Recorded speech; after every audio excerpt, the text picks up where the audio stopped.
O que um samurai realmente fazia o dia todo? O amanhecer no Japão feudal. O sol ainda mal tocava o horizonte quando os primeiros raios dourados filtravam-se pelas copas das cerejeiras, salpicando o chão de luz e sombra.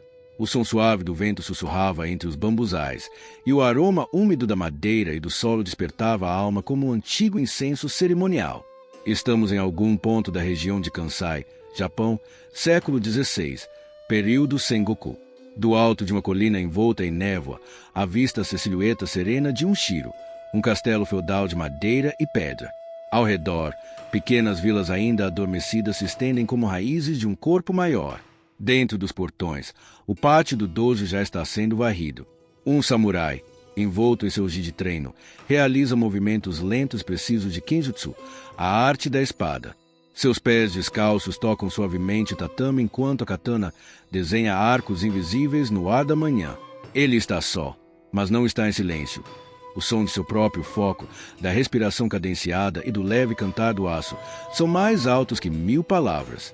Mas esse era mesmo o dia típico de um samurai, o mito do guerreiro eterno. Ao pensarmos em um samurai, a imagem popular que imediatamente se forma em nossas mentes é a de um guerreiro estoico, sempre empunhando sua katana, pronto para defender a honra de seu senhor, velar até a morte ou cometer seppuku em nome de princípios. Um combatente incansável, disciplinado e invencível. Mas essa é apenas uma parte, e talvez nem a maior, da verdade. A realidade do cotidiano samurai era muito mais complexa, rica e até mundana do que os filmes de Kurosawa ou os animes de ação sugerem. Sim, havia treinos, havia guerra, havia honra, mas havia também escrita, jardinagem, tarefas administrativas, política, momentos de arte, burocracia e longos períodos de tédio. Isso mesmo, muitos samurais passavam mais tempo com pincéis do que com espadas. E entender o dia típico de um deles exige uma viagem mais profunda na história do Japão feudal, onde e quando viviam os samurais. Para entender o que um samurai realmente fazia o dia todo, precisamos antes situá-lo no tempo e no espaço. O termo samurai começou a ganhar destaque no Japão por volta do século X, mas sua figura se consolidou entre os séculos XII e XIX, especialmente durante o período Edo, de 1603 a 1868, quando o Japão foi governado pelos shoguns Tokugawa. Nesse período, o país passou de guerras constantes à estabilidade política. A guerra não era mais constante, mas os samurais continuaram a existir e a se adaptar. Afinal, como manter uma classe inteira de guerreiros quando não há batalhas todos os dias? Simples, reinventando seu papel na sociedade. Durante o período Edo, os samurais se tornaram, em grande parte, burocratas, administradores e estudiosos. Eles eram os únicos autorizados a portar espadas. Sim, mas isso se tornou mais símbolo de status do que necessidade militar imediata. Viviam em castelos ou vilarejos próximos aos senhores feudais, daim, e cumpriam funções políticas, econômicas e até educativas. Uma elite intelectual, além de marcial. Esse é o samurai que vamos acompanhar durante um dia inteiro. Não o guerreiro de campo de batalha, mas o bushi completo, humano, disciplinado, adaptável. Manhã, disciplina, treino e tradição. 5 horas, despertar com o nascer do sol. A rotina de um samurai começava cedo.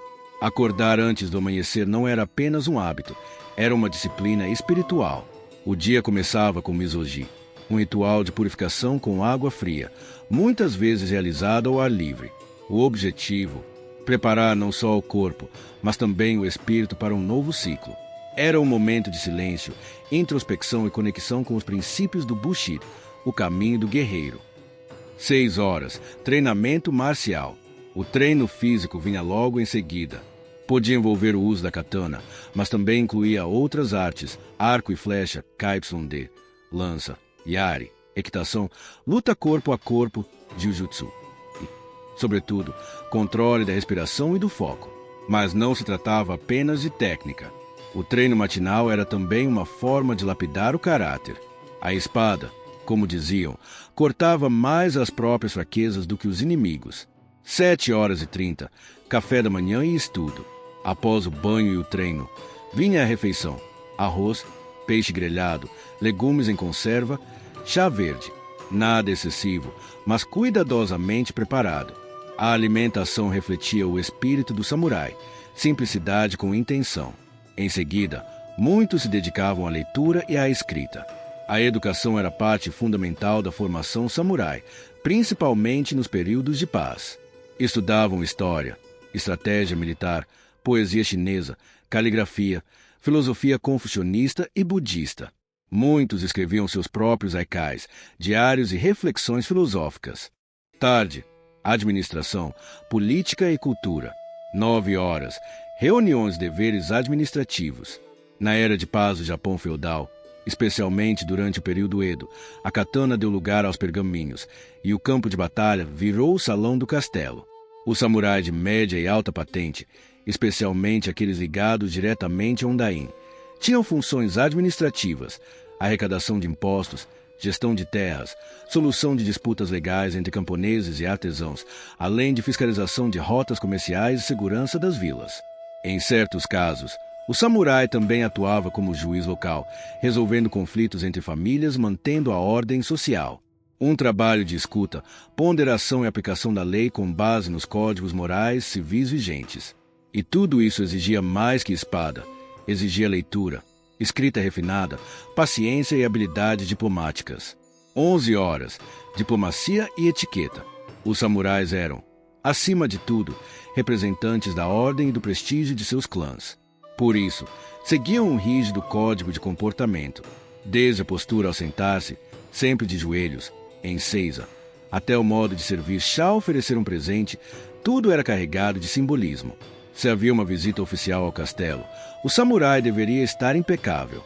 Roupas formais, kamishimo, cabelo preso em topete tradicional, chomage, e espada bem posicionada no obi, cinto.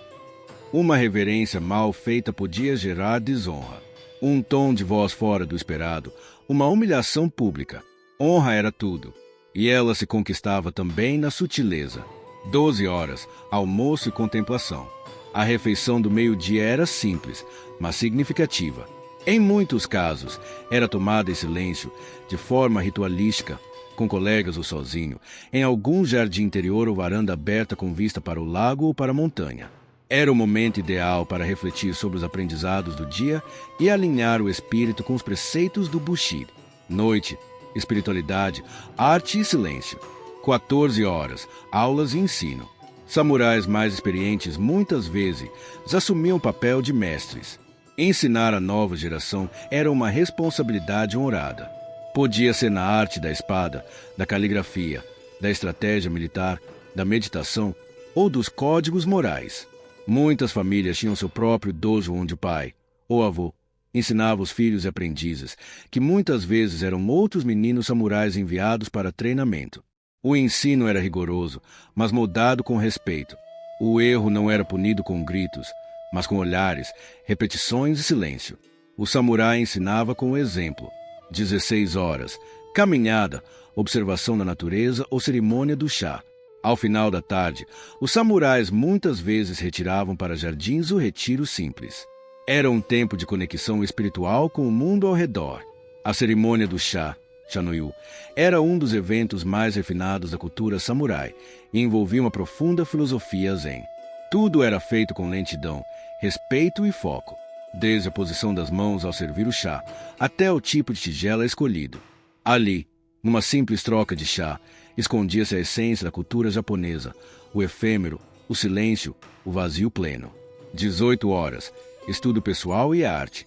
À noite, muitos samurais mergulhavam nos livros ou praticavam artes como a pintura, o shod, caligrafia artística, a música biwa, shakuhachi, ou a poesia. Era o momento de refinar o espírito. Não raro, compunham haikais que resistiram ao tempo, como este.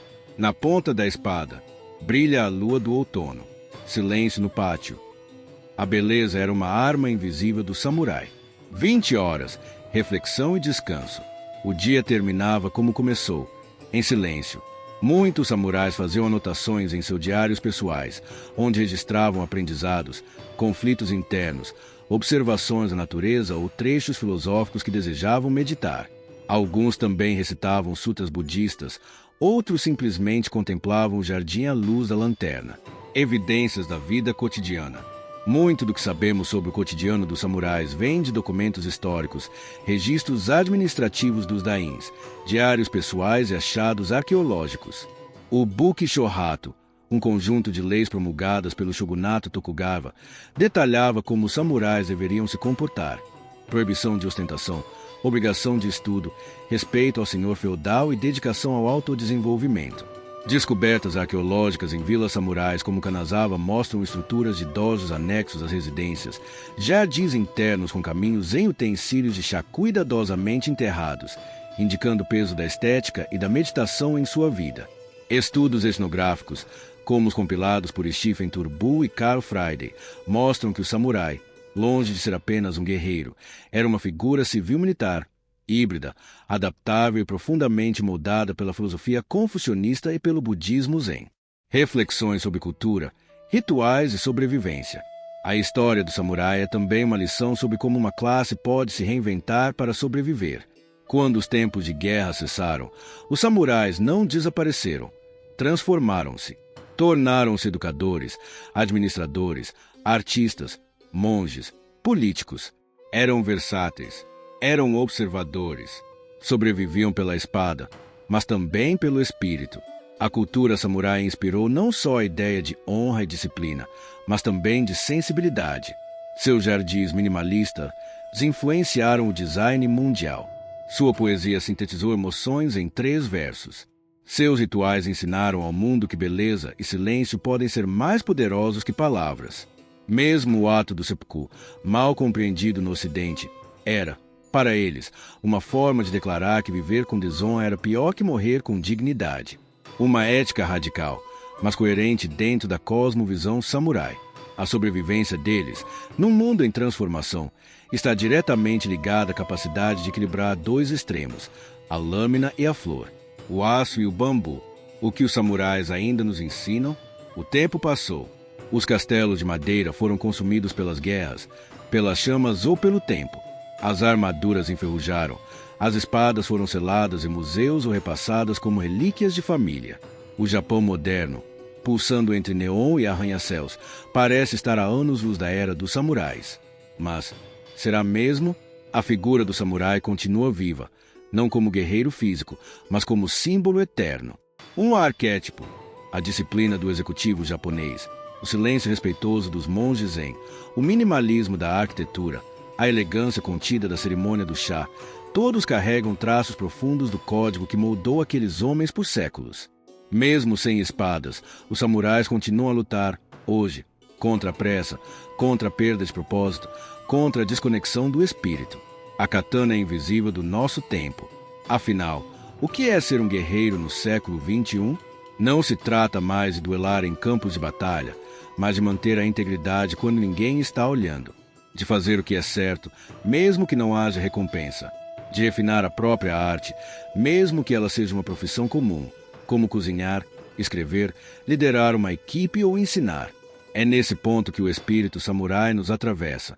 O Bushido, o código de conduta samurai, valorizava a lealdade, a justiça, o autocontrole, a coragem, o respeito e a honra. Princípios que não envelhecem. São bússolas que funcionam em qualquer época. Quantos de nós não buscamos, mesmo sem saber, uma vida com mais clareza, com menos ruído, com mais propósito? Talvez, sem perceber, ansiamos por uma rotina como a do samurai, estruturada, significativa, guiada por valores inabaláveis. A beleza do essencial. Se há algo que o cotidiano dos samurais nos ensina é a importância do essencial. Eles viviam com pouco, mas com intenção. Tudo o que faziam, da maneira como treinavam, como comiam, como se vestiam ou como escutavam, era feito com atenção plena.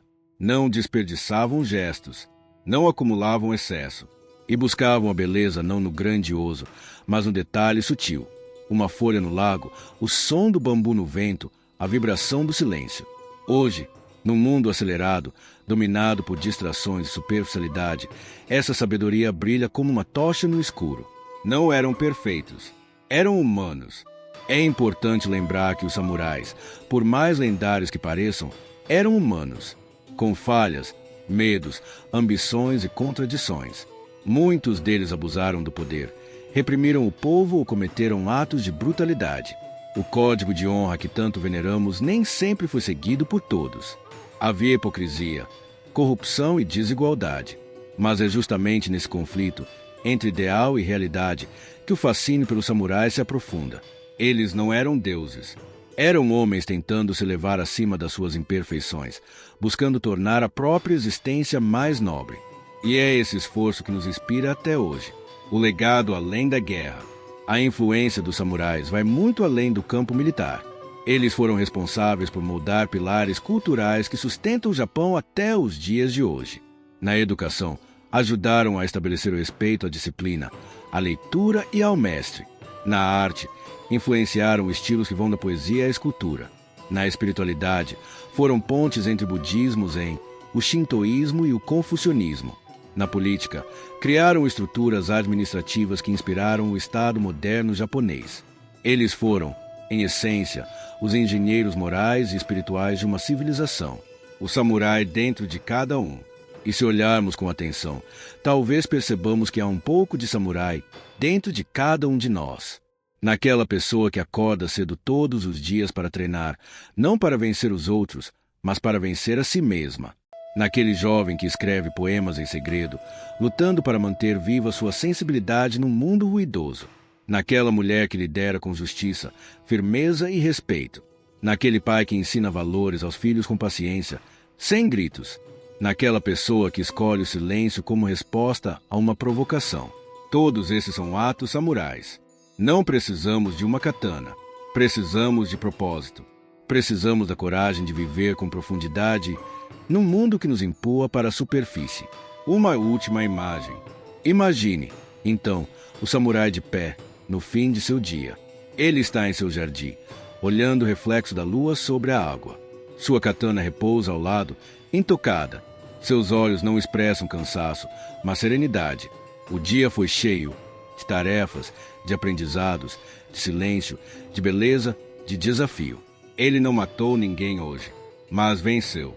Venceu o comodismo, venceu a ignorância, venceu a pressa.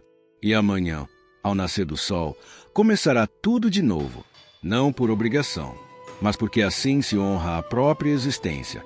Se essa jornada pelo cotidiano de um samurai tocou algo dentro de você, se em algum momento você se imaginou empunhando não uma espada, mas valores como disciplina, coragem e propósito, então, talvez o espírito samurai ainda habite em nós, mesmo em tempos tão diferentes. Agradecemos por caminhar conosco por esse pedaço da história. Se você gostou do vídeo, deixe seu like. Isso nos ajuda a continuar criando conteúdos que despertam admiração e reflexão. Comente aqui embaixo o que mais te surpreendeu sobre a vida dos samurais. E se você acredita que mais pessoas precisam conhecer a verdadeira essência por trás da katana e da flor. Inscreva-se no canal e ative o sino para não perder as próximas histórias. Afinal, como diz um velho provérbio japonês, a espada que corta o vento afia a alma. Até a próxima!